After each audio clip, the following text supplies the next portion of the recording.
መጣሁት። ስለ እባብና መሰል ህልሞችን ይዤላችሁ ቀርቤያለሁ። እስከ ቪዲዮ መጨረሻ ድረስ ተከታተሉን።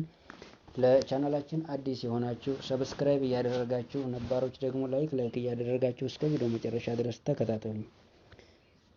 የተኛ እባብ ማየቱን ያለመ። አንድ ህልመኛ የተኛ እባብ ማየቱን ካለመ ለጊዜው ቸል ያለ ወይም ደግሞ የሚዘናጋ ጠላት እንዳለው ያሳያል ማለት ነው። የእባብ ቆዳ መልበሱንና እጁ በደም መጨቅየቱን ያለመ። የእባብ ቆዳ መልበሱንና እጁ በደም መጨቅየቱን ያለመ ህልመኛ ደግሞ ጠላቱን ያጠፋል ማለት ነው። ከጎዳና ላይ የተጣሉ እባቦችን ማየቱን ያለመ፣ ይህ ደግሞ የጦርነት ጅማሬ ያሳውቀዋል ማለት ነው። አንድ ህልመኛ በጎዳና ላይ ብዙ እባቦች ተጥሎ ካገኘ ወይም ካለመ በህልሙ የጦርነት ጅማሬን ያሳውቀዋል ማለት ነው። ትንሽዬ እባብ ማለሙን። ትንሽዬ እባብ በህልሙ ካለመ ደግሞ ህፃን እባብ ማለት ነው። ህፃን መራመድ እስከሚጀምር እንደ እባብ ስለሚሳብ የዛን የህፃን ምሳሌ ይዞ ይቀርባል ማለት ነው። እባብ ማደኑን ያለመ። እባብ ማደኑን ወይም ደግሞ ማባረሩን በህልሙ ያየ ወይም የተመለከተ ሰው በጠላቱ ላይ ባለው አእምሮአዊ የበላይነት መጠቀምን እንደ እንቆቅልሽ የተወሳሰበ የሚያደርግ ስልት የሚነድፍ ሀሳብ ይኖረዋል ማለት ነው። ጥቁር እባብ ማለም። አንድ ህልመኛ ጥቁር እባብ በህልሙ ካየ የኃይል ብርቱ ጠላት መገለጫ ነው። ይህ ማለት ከፍተኛ ጠላት እንዳለው ይገልጻል ማለት ነው። ነጭ እባብ። ነጭ እባብን ያለመ ወይም በህልሙ ያየ አቅመ ቢስ መሆኑን ያሳያል። እባብ መልካም ቃል እንዳናገረው ያለመ ወይም ያየ ሰው ደግሞ ከገዛ ጠላቱ እንደሚጠቀም ይበሰራል። እባብ በክፉ የተናገረው። ይህም ደግሞ ስለ ንግግር ማለት ነው። እባብ በክፉ ያነጋገረው ህልመኛ ወይም በህልሙ ከእባብ ጋር በክፉ ሲነጋገር ካየ በጠላቱ እጅ የሚደርስበትን ፈተና ያሳየዋል ማለት ነው። ወደ እባብነት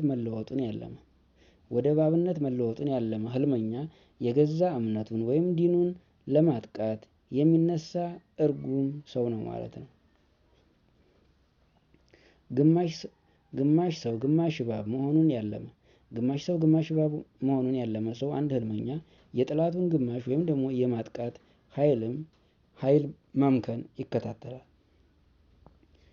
በወርቅ የተለበጠ የእባብ ቆዳ ማግኘቱን ያለመ ህልመኛ ደግሞ ተሸሽጎ የተሰነበተ ቅርስ ያገኛል ወይም የተደበቀ ቅርሶችን ያገኛል ማለት ነው። ይህን ይጠቁመዋል። ከእናቱ ላይ እባብ እንደተሰፈረባት ያለመ ህልመኛ ደግሞ በስልጣን ላይ ካሉ ሰዎች ዘንድ ከበሬታን ያተርፋል። እባቦች የተሸነፈ መሬት ወይም መስክ።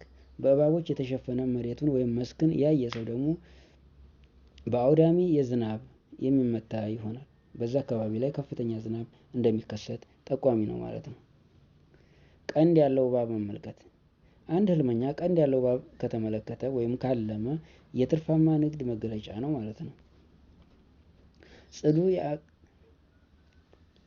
ጽዱ የአትክልት አጥሩ ወይም በእባብ የተሞላ መሆኑን ያለመ፣ ይህ ደግሞ በእባብ መሞላቱን ያለመው ህልመኛ በተትረፈረፈ ምርት ይበሰራል ማለት ነው። አንድ አካባቢ ወይም ደግሞ የአትክልት ቦታውን በእባብ ተሸፍኖ ወይም ተከምሮበት ካየር ይህ ሰውዬ በተትረፈረፈ ሀብት ወይም ንብረት ወደፊት መበሰሩን ያመለክተዋል ማለት ነው። ከጉድጓድ መውጣቱን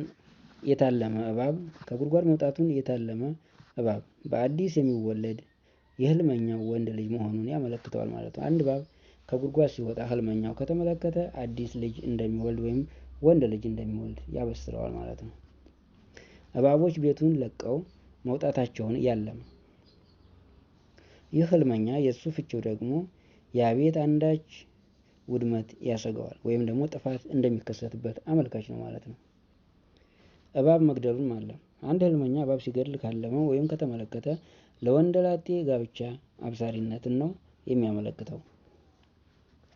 በእባብ መነደፉን ያለመ። አንድ ህልመኛ በእባብ ሲነድፈው ወይም ሲነክሰው ከተመለከተ በጠላቱ የሚደርስበትን ጥቃት ማሳሰቢያ ሲሆን የጉዳቱም ልክ እንደ እባቡ ንድፊያ ሁኔታ የሚመለከት ወይም የሚጠቆም ነው ማለት ነው። እባብን ባየበት ሁኔታ እባብ መፍራቱን ያለመ በህልሙ እባብን አይቶ ያንን ሲፈራ ወይም ሲደነግጥ ካየ ደግሞ ይህ ደግሞ ከአላህ ጠላት ሴራ ይጠብቀዋል። በጠላቱም ምክንያት አንዳችም ፍርሃት እንደማይደርስበት ያበስረዋል ማለት ነው። የእባብ ድምፅን መስማቱን ያለመ አንድ ህልመኛ የእባብ ድምፅ ሲጮህ ወይም ሲያንኮሻኩሽ ወይም ሲያንሾካሹክ የሰማ በድንገት ሊፈጠር የሚችል ጸብ መኖሩን ያስጠነቅቀዋል ማለት ነው። ውድ የበልግ ቲቪ ቻናል ቤተሰቦች እስከዛሬ በበልግ ቲቪ የነበረውን ወደ ዳውድ ፈርኒቸር ቀይረነዋል እና ቻናላችንን ሰብስክራይብ እያደረጋችሁ የተለያዩ የፈርኒቸር ውጤቶችን ይዘን እንደምንቀርብ እናሳያለን። በያላችሁበት ሆናችሁ እዘዙን እያልን ወሰላሙ አለይኩም ወራህመቱላሂ ተዓላ ወበረካቱሁ።